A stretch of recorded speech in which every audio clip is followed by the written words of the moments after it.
Hindi naman matitinag ang House Quad Committee kahit iakyat pa rin ni dating Presidential Spokesperson Harry Roque sa Korte Suprema ang mahakbang ng joint panel laban sa kanya. Sa ngayon, naharap na naman sa panibagong arrest and detention order si Roque matapos ma-cite in contempt dahil sa hindi pagsipot sa Quadcom hearing kahapon at hindi niya pagsusumite ng mahalagang dokumento na kailangan sa investigasyon.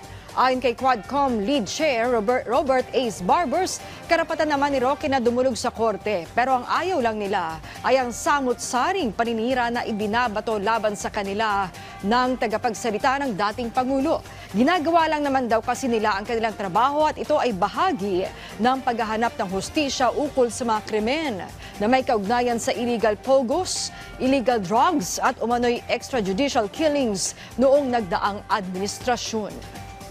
Kung gusto niya mag-secret arrest sa Supreme Court, he has all the right to do that.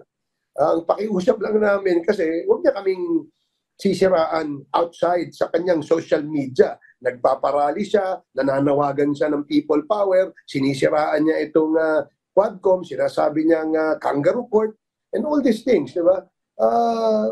Hindi dapat gawain niya yun. Hindi niya dapat ginagawa yun.